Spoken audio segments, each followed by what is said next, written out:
The next White House Chief of Staff, writes Priebus, has never worked in the federal government, never had a job in the White House, never had a job anywhere in the federal government. The record for White House Chiefs of Staff with no federal government experience is not a good one. You have to go back 24 years to Bill Clinton's first White House Chief of Staff, his childhood friend, Mac McLarty. Mac McLarty was well liked by everyone in Washington who dealt with him in the first year of the Clinton presidency. He certainly looked the part of White House Chief of Staff and was a decent and very dignified man, a man of his word, and all of my experience dealing with him when I was working in the Senate then.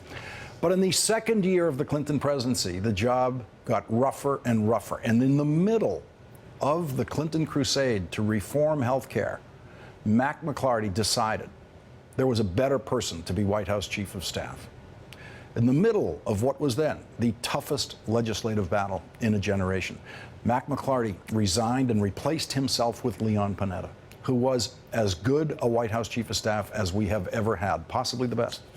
Reince Priebus is no Leon Panetta, and there is no public evidence that Reince Priebus could be as good a White House Chief of Staff as Mac McLarty. Reince Priebus would not have been on the long list for any other Republican president's White House Chief of Staff. Reince Priebus' only strength is that he knows all of the Republican power players in the Congress. His weaknesses are that he knows none of the Democratic power players in the Congress, and more importantly, he has zero experience in government. So a president with zero experience in government will have beside him through most of the day a chief of staff with exactly the same amount of experience in government as the president. The country has reason to worry about that. The world has reason to worry about that, and the next president has reason to worry about that. The next president is not going to be able to have confidence in Reince Priebus, because Reince Priebus is never going to be able to say to him, "This is the way we did it when I was working in the Bush administration." The president is going to know that every time his White House Chief of Staff opens his mouth on legislation, he will be speaking from zero experience. Same thing with foreign policy. Same thing with selecting ambassadors and judges and members of the cabinet and the sub-cabinet, the undersecretaries, the assistant secretaries. Reince Priebus has never in his life been in the room where a governing decision was made. Imagine what the reaction would be around the world tonight if Donald Trump had selected someone like, say, widely respected Republican Mitch Daniels to be White House Chief of Staff. He's currently the president of Purdue University. He was the director of the Office of Management and Budget in the George W. Bush administration. He knows more about how the government works than anyone Donald Trump has ever spoken to, with the recent exception, of course, of President Obama. The world would still have reason to be tense that an amateur will be president. But it would send a reassuring signal that there will always be an adult in the room if someone like Mitch Daniels was there. The only thing reassuring about the choice of Reince Priebus as White House Chief of Staff is that he is not Steve Bannon, who was also rumored to be a possible choice for that job. But Donald Trump managed to stoke the fear of his administration by announcing that Steve Bannon will get a job in the White House, an office in the West Wing. He will be on the White House payroll as chief strategist and senior counselor.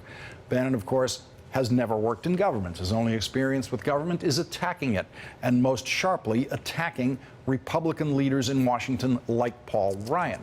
The website Steve Bannon ran before joining the Trump campaign runs headlines like this about Paul Ryan.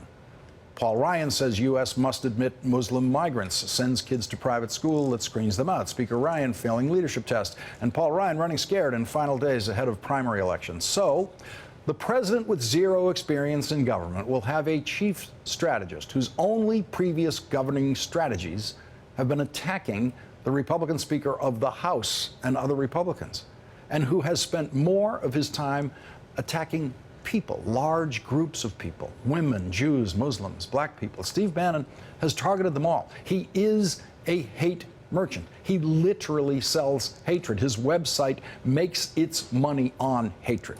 Today, President Obama refused to answer a question that invited him to criticize the selection of Steve Bannon, but he did say this about how the White House should be staffed, advice that the next president so far is ignoring. Probably the most important point that I made was that how you staff, particularly your chief of staff, your national security advisor, your White House counsel, how you set up a process and a system to surface information, generate options for a president, understanding that ultimately the president's going to be the final decision maker. How he staffs, the first steps he takes, the first impressions he makes, the reset that can happen after an election, all those things are important and should be thought about. Joining us now, Jonathan Alka, MSNBC political analyst and columnist for Daily Beast. Also with us, James Peterson, an MSNBC contributor and director of Africana Studies at Lehigh University. Jonathan, we only have two confirmed choices for the White House, and it's hard to think of how he could have come up with worse choices. Yeah, people in Washington are comforted by the fact that Priebus is chief of staff and Bannon is chief strategist, as if that's like a good thing. But I urge them to look back at the Bush administration when Andy Card was the chief of staff and Karl Rove had the Bannon job. Who was more powerful in that White House? Bannon is going to be #1 in this White House. He will eat Priebus for lunch. He's way smarter, not only than Priebus, but than the other people around Trump, not to mention Trump himself. He's described by conservatives who worked for him as an, quote, evil genius, a screamer, a manipulator, a hater, somebody who, by his own words, said that he wanted to make Breitbart a, quote, alt-right platform. In other words, a place for hate to get voice online, and he's now expanding to Europe. He's trying to link up with Le Pen and the where European there is a market for this neo-fascists, and try to take this movement, this basically white nationalist movement, global. Let's listen to the next White House Chief of Staff's defense of Bannon today. The guy I know is a guy that isn't any of those things. I mean, the guy I know is a guy sitting in an office all day yesterday talking about hiring, talking about people, and in the last few months is a guy that exhibited none of those qualities. Here's a guy who's Harvard Business School. He was a 10-year naval officer, London School of Economics, I believe. He is a guy who is he's very, very smart, very temperate. James Peterson, so Reince Priebus doesn't want you to judge Steve Bannon by his public record at Breitbart. He wants you to judge him by the way he is alone in the room with Reince Priebus, which we're never going to see. Yeah, I mean, the key words there was in the last few months, right? Let's go back a little bit and look at the Breitbart record to really get a better sense of this. But Lawrence, just to be clear here, everything you were talking about in the opening monologue about the absence of experience for Reince Priebus, the absence of any government experience for Steve Bannon, those are things that for some folks in this country, we're outraged by that. It doesn't make any sense. We want to have smart folks around whoever the next president's going to be.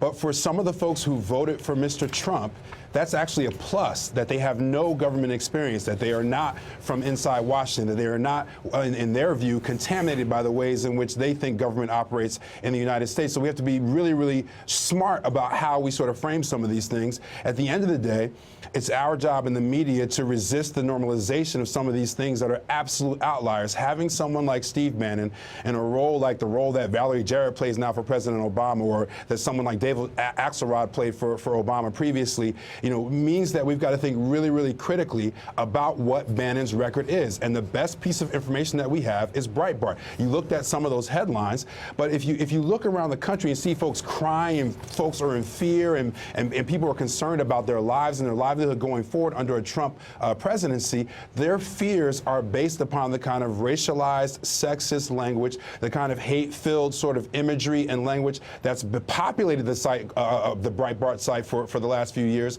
And they feel as if Bannon's anointing here is a signal to Trump's America that it's going to be business as usual when it comes to some of this hateful speech and rhetoric. Jonathan Alter, if I'm Mike Pence tonight, I could easily be feeling this is all very good for Mike Pence, because so far Mike Pence is the only guy in the room in the White House with any experience, who in any conversation can use his experience. on the Hill, working in the Congress. He's the only one who can play that card. Yeah, I think that's true, and he will be a very powerful vice president. It's not clear that Donald Trump will listen to a word that he or anybody else says. He has no record of it. You know, just back to Bannon for a second. Newt Gingrich says, well, how can he be an anti-Semite? He worked at Goldman Sachs. He was in Hollywood. He made money off Seinfeld when in this deal for syndication. Well, Mel Gibson was in Hollywood, you know. And one of the things that Bannon did just in the last couple of weeks is he made this ad for Trump that had Lloyd Blankfein of Goldman, Janet Yellen, the chair of the Fed, George Soros. Those were the three villains featured in this piece, all Jewish. A record, his wife, as I think viewers know, accused him of anti-Semitism. So, you know, there are real issues here about the way he treats not just Jews, but all sorts of other people. It's very important that he not be normalized and that his bigotry be front and center every time he's described in the media. Vigilance is the price of liberty, as Wendell Phillips and Thomas Jefferson said. You know, the press has to stay on this.